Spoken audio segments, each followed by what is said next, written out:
Oh, hey! Didn't see you there. My name is Kyle, and today we're going to be talking about that hot mess we call Xenoblade Chronicles 2. The Xenoblade Chronicles series, or Xenoblade Chronicles as my friend Zach calls it, is one of the latest IPs Nintendo has claimed as their own. And they're big. It's their selling point. I don't know how they're able to crank out these fucking games so fast, but they're doing it somehow. This is the first structured review I've ever done, so I'll try and give it a nice feeling to it, but I'm also kind of a moron, so we'll see how that goes.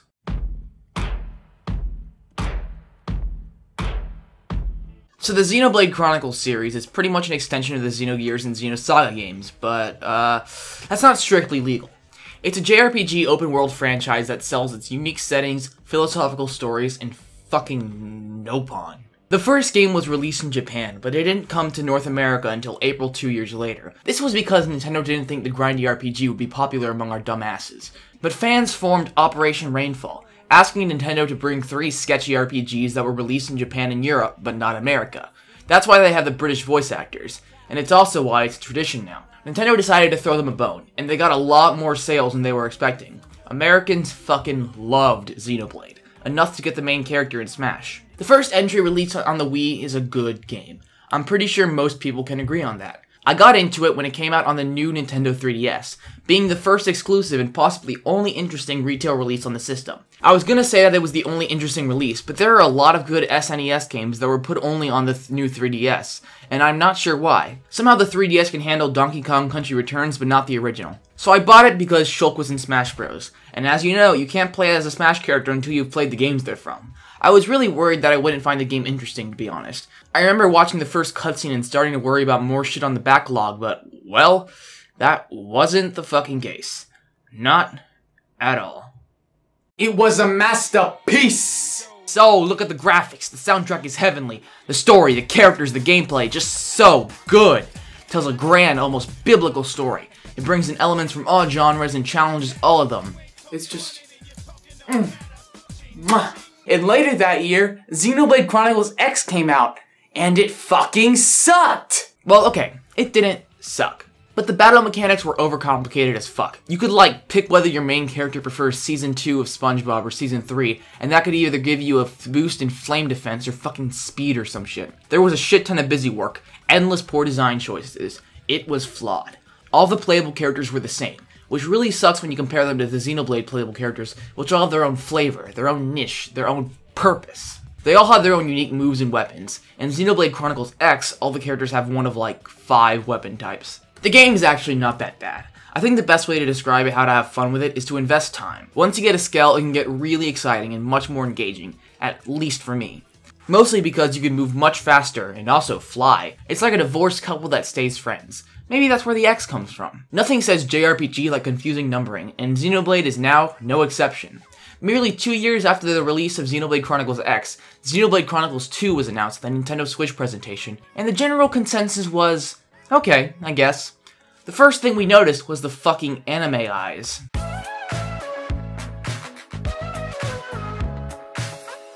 Alright, so the graphics are fine. You see the sights and you think, yeah, that's cool. I think many fans have kind of gotten used to all the grand sights of the series, and I never really took any time to see any views. They're good, just not groundbreaking. The world designs just aren't as unique as they were in the first and X games, at least until a late game. One complaint I have is that when on handheld, the game gets a bit grainy, but the text isn't as stupidly small as it was in Xenoblade X. It looks fine docked. The animations can sometimes look a little clunky. Looking closely at animations, especially while you're doing many actions at once, can be a little weird. But this isn't anything new. RPGs this big always crack a little bit in this department. A complaint only a core fan would have is that there aren't as many well-directed cutscenes as there were in the first Xenoblade. Xenoblade had way more custom animated cutscenes, but it's no big deal. The game generally looks good. But that's not what we're talking about. The first thing you'll probably notice about this game is how fucking retarded Rex looks. What the fuck is this? He looks like what a 12-year-old would draw after being told to replicate Sailor Moon. Xenoblade Chronicles X has such an awesome art style. It was very reminiscent of the Western AAA games with a sprinkle of traditional anime. Well, when they were sprinkling the anime, they accidentally dropped the shaker and it got all over the place. Xenoblade X didn't sell very well in Japan, so designers thought it was a good idea to try and make the game more marketable in the region. You know, have a sellable female character, make them more animated, generally make it more anime. You can tell that there's a huge difference between 2 and the rest of the series. It works for some characters, like the Pyra and Mithra duo.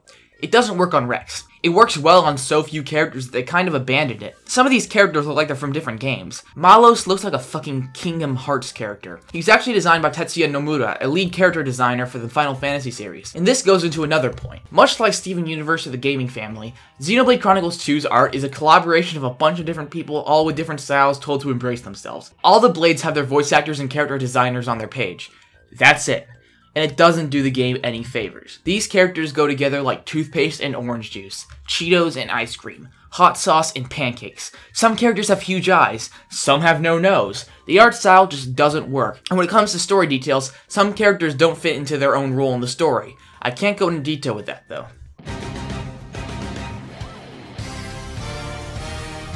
Now you may be worried, a bit concerned, that the new traditional anime-friendly art style can help cause the Fire Emblem Awakening effect.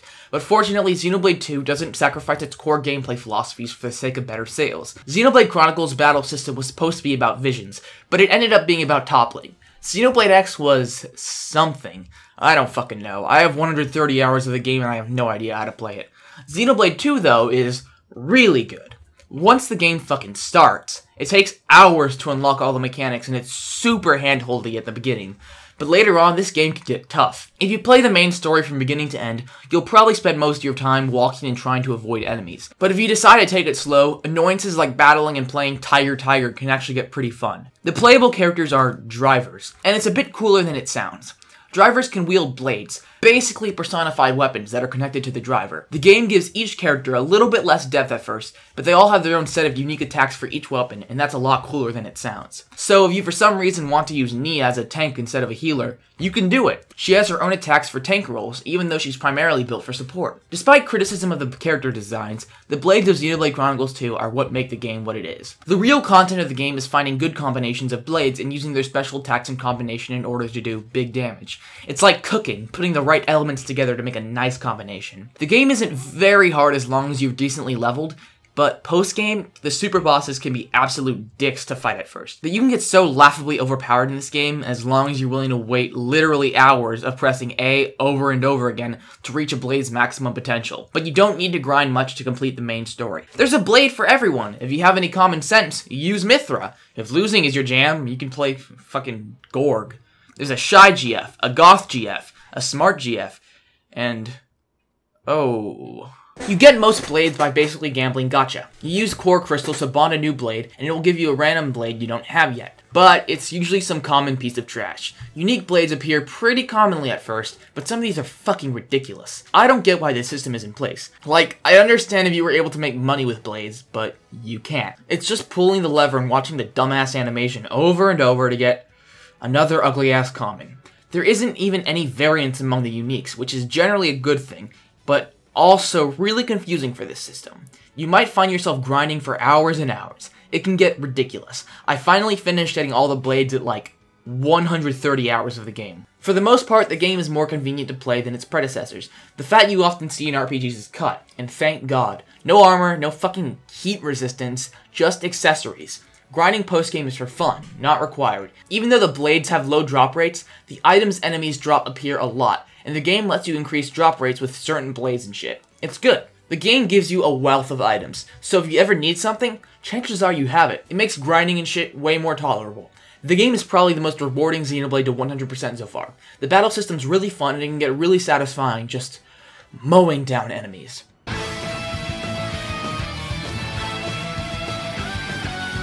Okay, small section here because it's spoiler-free. Because, well, this is what you get the game for. And, the story is really good. Really fucking good. Like, it rivals the first game. The basic premise of the story is the adventure of Rex, a 15-year-old salvager who is just trying to send money home. The game gets really philosophical like all Xeno games do, and this game doesn't do any worse. You'll find yourself rethinking fucking life and death and shit. It's basically a critique of the concept of immortality, and I'll stop there. The story is generally more direct than its predecessor. The aim of going to Elysium stays the focus of the story for the whole game, pretty much. Not a bad thing, just interesting when compared to the first game. I have problems though. The secrets and plot twists of the game are often known by characters before the player knows, and not in a cool Zero Escape way. Just that everyone seems to casually know everything, but never bothers to tell Rex what they know about all these crazy conspiracies. The characters are arguably better than the first. The main drivers all have a greater purpose in the story, and they don't fade out of importance later on. It's really cool. And the Blades all have their own personalities and aims. Rex really does a better job than one might expect as a protagonist, and the real props goes to the real hero of the story, someone who challenges the player in several instances and just gives the story what it really needs. Who do you think it is? Wrong! It's Boreas, bitch! Oh, fuck yeah! Boreas. He's so fast! I love such a Boreas. Good healing. He just provides such good it's Boreas, healer, bitch!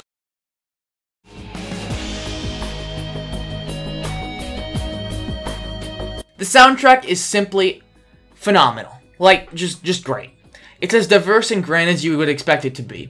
The Xenoblade sound team knows what they're doing, no matter what. Their music is well placed too. I love how certain cutscenes happen in good sync with the music, especially the song Counterattack, which Xenoblade 1 fans would recognize as this game's Engage the Enemy. And it's lovely. The voice acting, at least in English, could be better. Rex's voice wasn't as good as it should have been, but it's passable. At least until Nopon get involved. In battle, the characters have a ton of lines that they say to each other. Sometimes they can be cheesy or get a little old, but there's a really nice charm to it that helps the game feel a bit more real. These one-liners aren't just restricted to battles, too. They're just small talk often when you travel, they give characters items and shit. It's nice, and I really wish games did this more often. You'll often notice dips in volumes and cutscenes and stuff. And yeah, it's a fair criticism. If the flawed audio mixing really bothers you, you can tinker it, I guess. So yeah, this game is generally good on the ears, even with some occasional poor mixing. But would it really be a JRPG without it?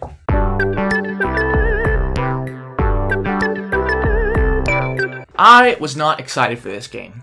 Even though it was the sequel to one of my favorite games ever, I chose not to get it at launch. I cared so little about the story mechanics that I went in completely blind, and it ended up being way better than I could have ever expected. But it has a wealth of dumbass design choices, and that does hold it back from getting the max score. This game is not for everyone. It can be pretty slow, and people who can't handle these RPGs, I would recommend not getting it. But it's the kind of game that I'm still playing at over 170 hours. If it's in the general range of your cup of tea, you'll love it. If you're interested in the franchise or on the fence, I recommend getting the first game first. They're not necessarily connected, but there are a lot of references and details that you'll miss out on.